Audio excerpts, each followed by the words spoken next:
தமிழ் நண்பர்கள் அனைவருக்கும் வணக்கம். அக்னிச்சிறகு சேனல் சார்பாக இந்த வீடியோவுக்கு உங்களை அன்புடன் வரவேற்பது நான் உங்கள் கௌசி. கௌதம் மதுமிதா சீரியலுடைய நாளைய எபிசோடுக்கான ரிவ்யூ என்ன அப்படின்றத பார்க்கலாம்.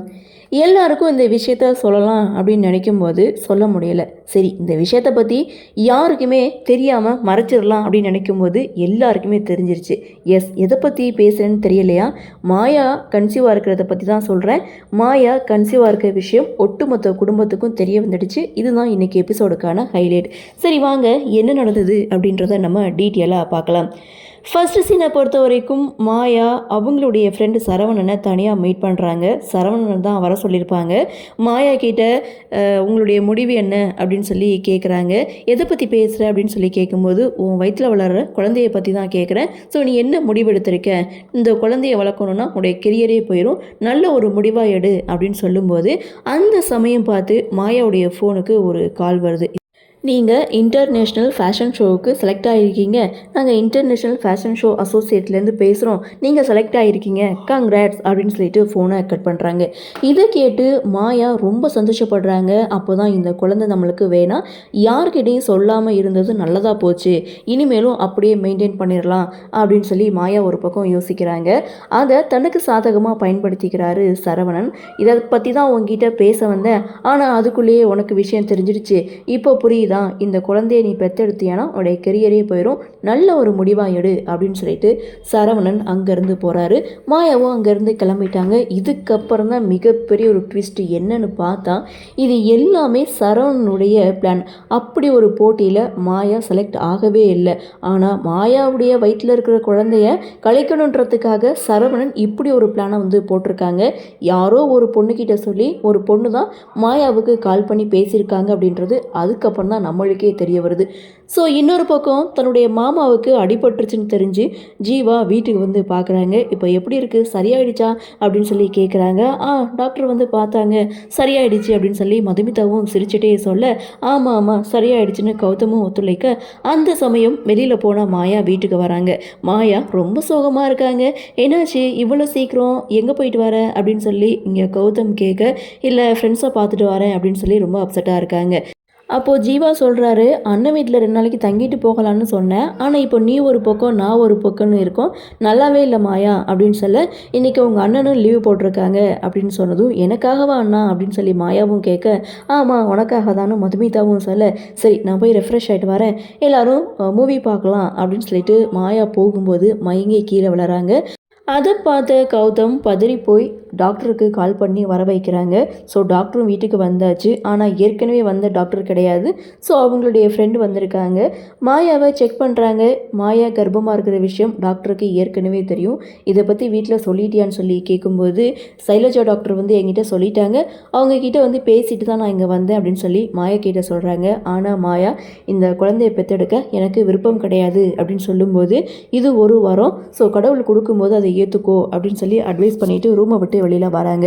அப்போது மாயாவுக்கு என்னாச்சு, இப்போ ஓகேவா, அடிக்கடி மயங்கி விழறா அப்படின்னு சொல்லி இங்கே கௌதம் டாக்டர்கிட்ட விசாரிக்கும் போது, அப்போது டாக்டர் பட்டுன்னு உண்மையை போட்டு உடைக்கிறாங்க.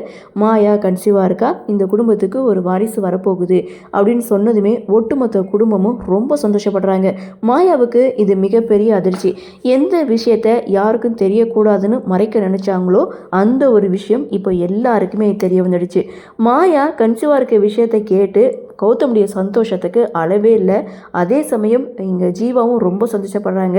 ஸோ நான் அப்பாவாக போகிறேன் அப்படின்னு சொல்லி அவரும் ஒரு பக்கம் சந்தோஷப்பட, இந்த சந்தோஷத்தை பெருசாக செலிப்ரேட் பண்ணணும், எல்லாரையும் வர வச்சு இந்த விஷயத்தை எல்லாரும் முன்னாடியும் அனௌன்ஸ் பண்ணணும் அப்படின்ட்டும், ஆஃபீஸில் ஒர்க் பண்ணுறவங்களுக்கு எல்லாருமே 1 மாத சம்பளத்தை முன்கூட்டியே கொடுக்கணும் அப்படின்ட்டும், இந்த சென்னையிலேயே பெஸ்ட்டு ஸ்கூல் எது அப்படின்றத பார்த்து முன்னாடியே அட்மிஷன் போடணும் அப்படின்றதையும், வளரும்போது எல்லாருமே அண்ணாந்து பார்க்கணும் அப்படின்ற மாதிரியும் இங்கே பல கனவுகளோட இங்கே கௌதம் பேசிகிட்டு இருக்காங்க.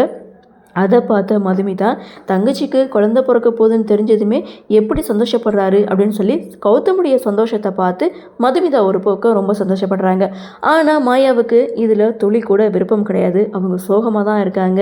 ஸோ இந்த இடத்துல கௌதம் பார்த்திங்கன்னா மதுமிதா கிட்ட மாயாவுக்கு பிடிச்ச ஸ்வீட்ஸு எல்லாமே செய்து கொடுங்க அப்படின்னு சொல்லி ரொம்ப பரபரப்போடு பேசிகிட்டு இருக்காங்க. ஸோ அதே சமயம் பாட்டியும் பார்த்திங்கன்னா உன் கையாலேயே மாயாவுக்கு ஸ்வீட்ஸை ஊட்டி விடு அப்படின்னு சொல்ல கௌதம் ஸ்வீட்ஸ் கொடுக்க, அதுக்கப்புறம் ஜீவா ஸ்வீட் கொடுக்க, ஸோ இந்த நல்ல விஷயத்த அப்பா அம்மாவுக்கு கால் பண்ணி சொல்லணும் மதுமிதா ஒரு பக்கம் சொல்ல. ஸோ இங்கே மாயா பார்த்திங்கன்னா ரொம்ப அப்செட்டாக ரூமில் உட்காந்துட்டு இருக்காங்க. நாம் ஒன்று நினச்சோம், ஆனால் இங்கே வேறு மாதிரி நடந்துகிட்டு இருக்குது அப்படின்னு சொல்லும்போது ஜீவா ரொம்ப சந்தோஷமாக வராங்க. மாயா கிட்ட ரொம்ப அன்பாக பேசுகிறாங்க. அப்போது ஜீவா கிட்ட வந்து மாயா கேட்குறாங்க, என்ன நீ குழந்தை வேணான்னு சொன்ன, இப்போ பார்த்தானா குழந்தை வரப்போகுதுன்னு சொன்னதோட ரொம்ப சந்தோஷமாக இருக்க, அப்போது ஒரு பேச்சு இப்போ ஒரு பேச்சுன்னு பேசுகிற அப்படின்னு சொல்லும்போது, என்ன பேசுகிற, கடவுள் கொடுக்கும்போது அதை நம்ம ஏற்றுக்கிறணும் அப்படின்னு சொல்லிட்டு இங்கே ஜீவா ஒரு பக்கம் ஃபீல் பண்ண, நான் அப்பாவை போகிறேன், நான் ரொம்ப சந்தோஷமாக இருக்கேன், உன்னை விட நான் தான் எக்ஸைட்மெண்ட்டாக இருக்கேன் அப்படின்னு சொல்லி அவங்களுடைய சந்தோஷத்துக்கு அளவே கிடையாது. அந்த விஷயத்தை தன்னுடைய அப்பா அம்மாவுக்கு கால் பண்ணி சொல்கிறாங்க. அது மட்டும் இல்லை, வீட்டில் ஃபங்க்ஷன் இருக்கிற விஷயத்தையும் சொன்னதும் சரி உடனே நான் கிளம்பி வரோம் அப்படின்ற மாதிரி அவங்க சொல்ல, இல்லை நாளைக்கு ஃபங்க்ஷனுக்கு நீங்கள் சீக்கிரமாக கிளம்பி வந்துடுங்கன்னு ஜீவா தன்னுடைய அப்பா அம்மாவுக்கு கால் பண்ணி சொல்கிறாங்க. மருமக கன்சீவாக இருக்கிறது நினச்சி ரேணுகா மிஸ்டர் ராமச்சந்திரன் 2 பேரும் ரொம்பவே சந்தோஷப்படுறாங்க. ஸோ அதே சமயம் இந்த குழந்தை வேணாம் அப்படின்ற மாதிரி மாயா ஜீவா கிட்ட சொல்ல ஜீவா செம ஷாக் ஆகுறாங்க. இதோட எபிசோட முடிச்சிருக்காங்க. செம இன்ட்ரெஸ்டிங்கான விஷயம். எந்த ஒரு விஷயத்த யாருக்கும் தெரியக்கூடாதுன்னு நினச்சாங்களோ அந்த ஒரு விஷயம் இப்போ எல்லாருக்குமே தெரிய வந்துடுச்சு. அடுத்து மாயா என்ன பண்ண போகிறாங்க அப்படின்ற ஒரு எதிர்பார்ப்பு ஒரு பக்கம் இருந்தாலும், மாயாவுடைய ஃப்ரெண்டு சரவணா எதுக்கு இப்படி ஒரு சதி திட்டத்தை தீட்டணும் அப்படின்ற ஒரு மிகப்பெரிய ஒரு கேள்வியோட இன்றைக்கி எபிசோடை வந்து முடிச்சிருக்காங்க. மாயாவுடைய வாழ்க்கையை கெடுத்து மாயாவை அடைய நினைக்கிறாங்களா, இல்லை மாயாவுடைய வயிற்றில் வளர்கிற குழந்தைக்கு இவர் அப்பாவா, ஒன்றுமே புரியல. ஸோ பார்க்கலாம் அடுத்தடுத்து என்ன மாதிரியான சுவாரஸ்யத்தோடு கதைக்கள நகர்வை கொண்டு வராங்க அப்படின்றத நாமளும் பொறுத்திருந்து பார்க்கலாம். இன்றைய பகுதி பற்றின உங்களுடைய கருத்தை வழக்கம் போல் கமெண்ட் செக்ஷனில் பதிவு பண்ணுங்கள். இந்த வீடியோ உங்களுக்கு பிடிச்சிருந்தா லைக் பண்ணுங்கள், ஷேர் பண்ணுங்கள், மறக்காமல் நம்ம சேனலை சப்ஸ்கிரைப் பண்ணிக்கிறீங்கன்னு சொல்லி இந்த வீடியோவிலிருந்து விடைபெறுகிறேன். நன்றி, வணக்கம்.